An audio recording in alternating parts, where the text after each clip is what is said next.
안녕하십니까 시청자 여러분, 골방묵상의 마이크윤입니다. 오늘은 마가복음 1장 21절로 28절에 나타나는 예수님께서 가버나움 회당에서 귀신을 내어 쫓는 사역을 하는 장면에 대해서 함께 묵상하고 생각을 나누어 보도록 하겠습니다.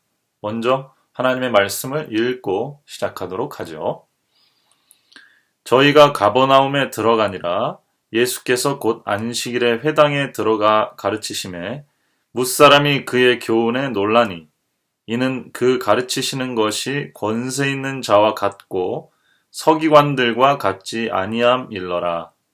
마침 저희 회당에 더러운 귀신 들린 사람이 있어 소리질러 가로되 나사렛 예수여, 우리가 당신과 무슨 상관이 있나이까? 우리를 멸하러 왔나이까? 나는 당신이 누구인 줄 아노니 하나님의 거룩한 자니이다. 예수께서 꾸짖어 가라사대 잠잠하고 그 사람에게서 나오라 하시니 더러운 귀신이 그 사람으로 경련을 일으키게 하고 큰 소리를 지르며 나오는지라. 다 놀라 서로 물어 가로되 이는 어찌미니요? 권세 있는 새 교훈이로다. 더러운 귀신들이 명한즉 순종하는도다 하더라. 예수의 소문이 곧 온 갈릴리 사방에 퍼지더라. 우선 상황 설명을 좀 드리겠습니다. 예수님께서 세례 받으시고 그 다음에 광야 시험을 거치시고 갈릴리 쪽으로 오셔서 그의 공생애를 시작하셨습니다. 그분께서 공생애를 시작하시는데 갈릴리 바다 주변에 있는 사람들을 제자로 또 불러 모으셨죠. 그 다음에 그들과 함께 갈릴리 바닷가에 있는 마을 중에 이제 가버나움이라는 마을을 방문하셨습니다. 그 가버나움이라는 마을에 있는 회당, 유대인들은 마을이 있는 곳에는 그들의 토라, 율법을 가르칠 수 있는 회당을 만들거든요. 그래서 안식일마다 그곳에서 모여서 말씀을 강론하고 서로 배우고 또 토론하고 그런 시간을 가졌던 공간입니다. 거기서 이제 아이들을 가르치고요. 그래서 마가는 지금 예수님께서 공생애를 이렇게 하시는데 구체적인 이야기로서는 제일 처음으로 가버나움에 있는 유대교 회당에 안식일에 들어가셔서 거기서 설교를 좀 하시고 말씀을 좀 강론하시고 그 다음에 거기서 귀신을 내쫓는 이야기들과 관련된 이야기를 가장 첫 번째 이야기로 여기에 설명하고 있는 것입니다. 이 이야기를 두 가지로 좀 정리를 해보면 첫 번째는 제자들과 함께 가버나움에 있는 회당에 들어가셔서 거기서 말씀을 전하셨는데 소위 설교를 한다고 하실까요? 아니면 이제 성경 연구, 티칭을 하셨다고 해야 될까요? 그렇게 하셨는데 회중들이, 듣는 사람들이 다 예수님의 교훈에, 그의 가르침에 놀랐습니다. 여기서 이 마가는 그분의 가르침에 권세가 있는 것 같았다. 힘이 느껴졌다. 파워가 있었다. 그런 말로 설명을 하고 있습니다. 그러면서 서기관들과 다른 종교 지도자들, 바리새인들이나 서기관들이랑은 좀 말씀하시는 게 다르다는 것을 묘사를 하고요. 그 이후에 그 예수님의 말씀이 뭔가 다른 이유가 뭔지, 왜 다를 수밖에 없는지에 대한 이야기가 추가적으로 설명이 되어 있습니다. 그것이 그 회당 안에 귀신에게 사로잡혀서 고통받는 사람이 있었는데 그 사람이 예수님의 말씀을 듣고 이후의 반응이 왜 예수님 나에게 왔습니까? 원어로 보면은 내가 당신을 어떻게 처리해야 될지, 당신에게 어떻게 대항해야 될지 전혀 모르겠습니다. 당신이 나를 멸망시키러 왔는데 나는 당신을 어떻게 대해야 될지 전혀 모르겠습니다.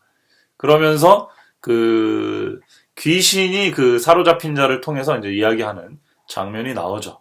여기에 보면은 이 사람은 더러운 귀신에 사로잡혀 있다 이렇게 돼 있는데 헬라 원문에 보면 더러운 푸뉴마에 사로잡혀 있는 사람, 더러운 그 영이 있는 사람, 영이 더러운 사람 이렇게 설명할 수도 있습니다. 다른 데는 이 마귀라 그러면 마귀라고 표현이 되어 있는데요.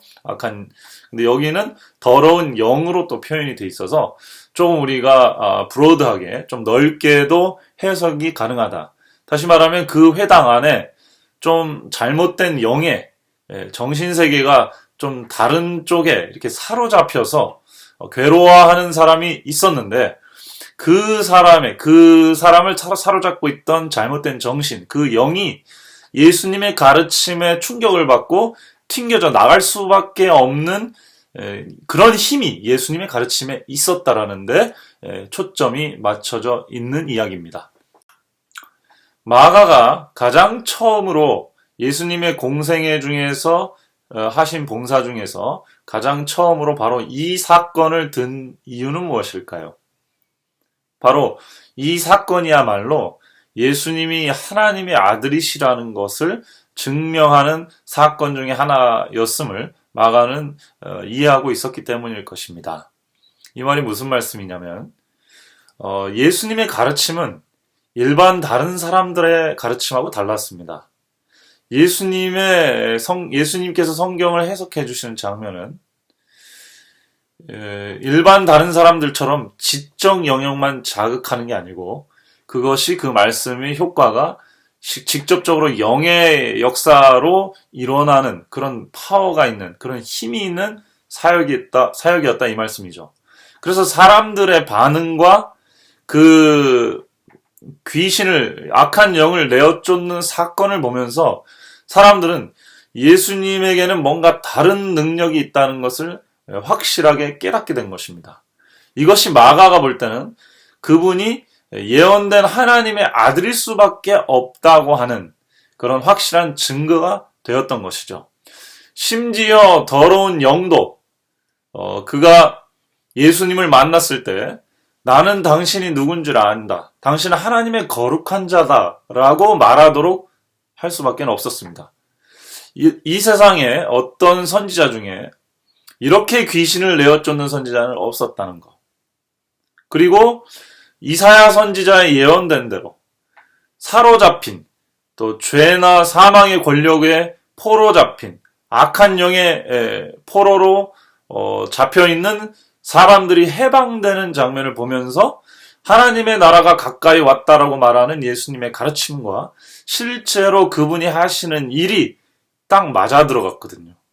그래서 이 당시에 사람들은 예수님이 예언된 메시아이고 하나님의 아들임이 맞다는 사실을 피부로 느낄 수밖에 없었습니다. 마가는 그 이야기를 처음에 설명함으로써 그분의 등장이 당시에 얼마나 유대인들 사회에 이스라엘 나라에 혹은 그 지역에 굉장히 큰 충격으로 다가왔는지를 설명하고 있는 것 같습니다.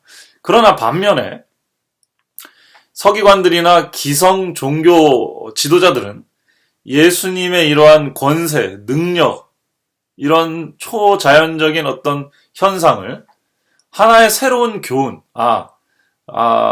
새로운 해석, 혹은 새로운 교파 정도로 치부하려는 모습도 나타나 보입니다. 다시 말하면 일반 사람들은 예수님의 등장과 예수님의 권세 있는 가르침과 예수님이 악한 영들도 내쫓는 그런 힘을, 능력을 봄으로써 그들이 예수님은 뭔가 특별한 메시아일 수밖에 없겠구나 라는 사실에 눈을 떠가고 이분이 메시아라면 이분이 지금 악한 영에게서 영혼을 건질 수 있다면 우리를 죄에서도 해방시킬 수 있는 분이구나. 다시 말해 하나님의 나라로 우리를 이끌 수 있는 분이구나. 다시 말해 복음이 진짜로 실현시킬 수 있는 그런 분이구나 라는 것을 깨달았다는 것이죠. 그러나 바리새인들과 서기관들은 예수님의 가르침을 하나의 어떤 학자의 해석이라든지 어떤 교파의 어떤 가르침 정도, 덕트린이나 혹은 티칭 정도로 치부하려고 예수님을 그렇게 처리하려고 했다는 사실입니다. 여기서 두 가지 서로 다른 반응이 나타나는 것이죠. 누가복음 4장에서는 이 장면에서 예수님이 어떤 본문을 가지고 설교를 하셨는지까지 추가되어서 설명이 되어 있고 그 설교의 내용과 포인트가 무엇이었는지까지 설명이 되어 있습니다.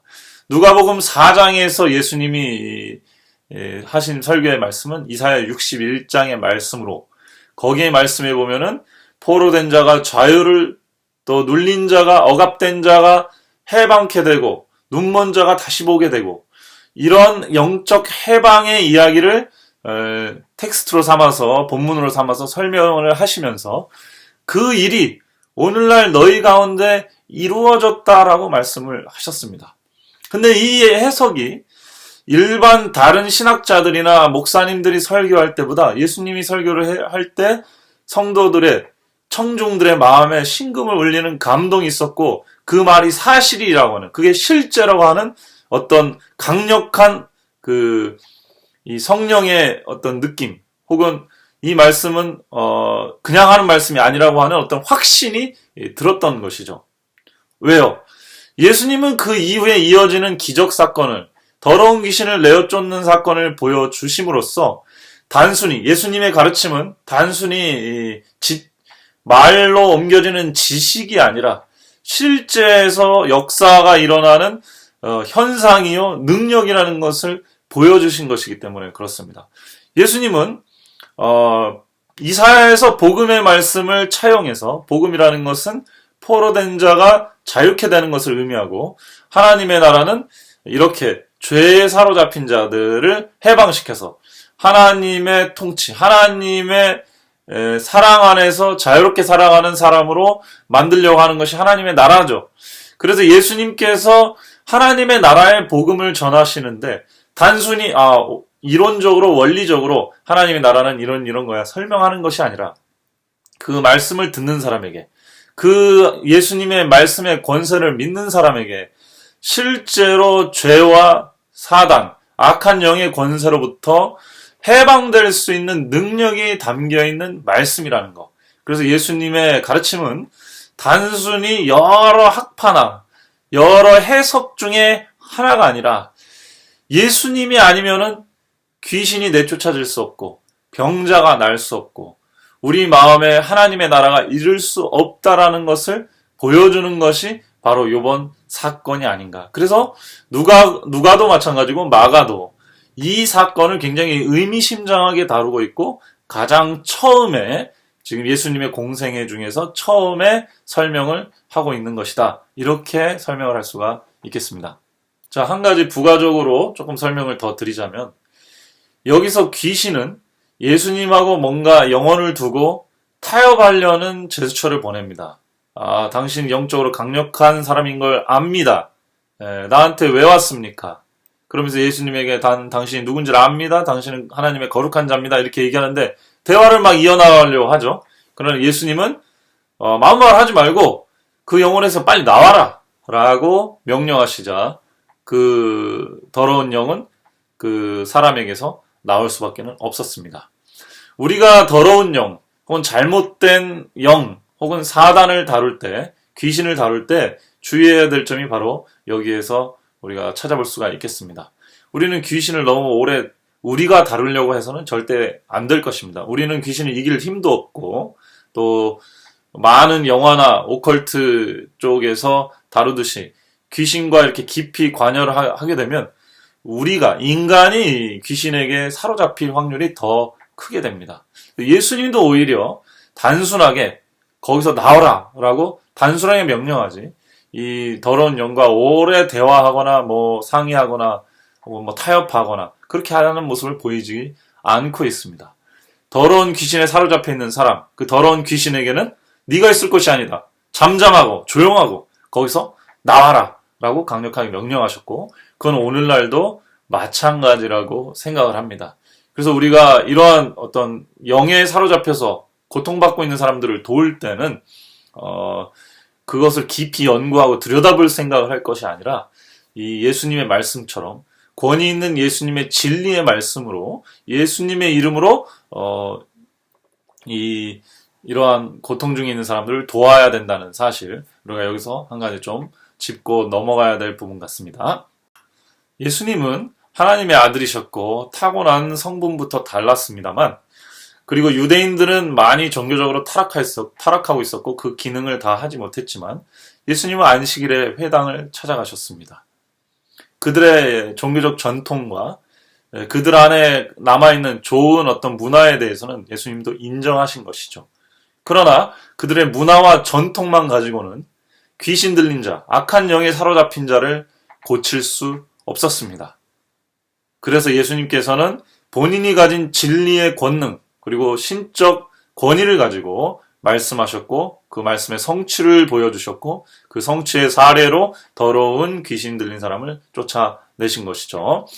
그 다음에 이제 예수님의 이 가르치면은 뭔가 새로운 힘이 있다라는 소문이 갈릴리 사방에 퍼지게 되면서 예수님은 새로운 젊은 랍비로서 유명세를 얻게 되는 이야기가 이번 이야기가 되겠습니다. 우리는 여기서 몇 가지 교훈들을 얻을 수 있겠지만 오늘날 우리에게 중요한 교훈은 무엇인지 한번 살펴볼 필요가 있는 것 같습니다.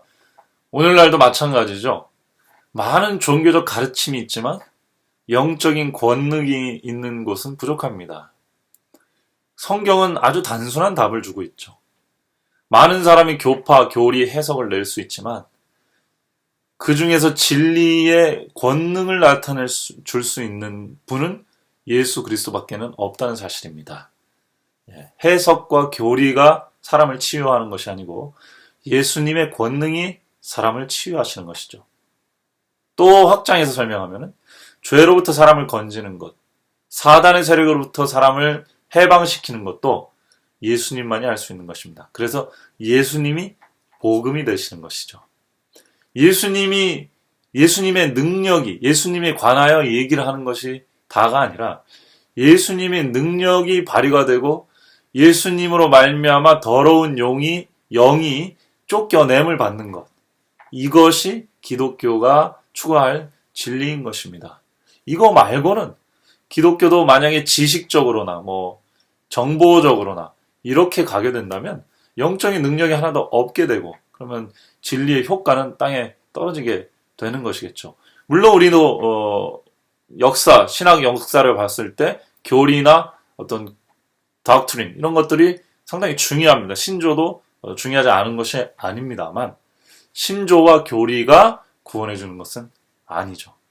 예수 그리스도가 우리를 구원해 주시는 분이시요 능력의 주체라는 사실 우리가 반드시 기억해야 될 것입니다. 함께 기도합시다. 사랑과 은혜가 많으신 저희들 아버지 하나님, 저희들에게 예수 그리스도를 보내주셔서 감사합니다. 그분은 단순히 하나의 교리나 하나의 교파나 해석이 아니요 우리를 흑암의 세력에서 건져내줄 수 있는 유일한 능력의 주인이 되심을 고백합니다. 저희들이 혹시 잘못된 영, 깨끗하지 않은 영에 사로잡혀 있다면 예수 그리스도의 권능의 말씀으로 저희를 해방시켜 주시고 하나님 나라 경험하게 인도해 주시옵소서. 예수님의 이름으로 간절히 기도드립니다. 아멘.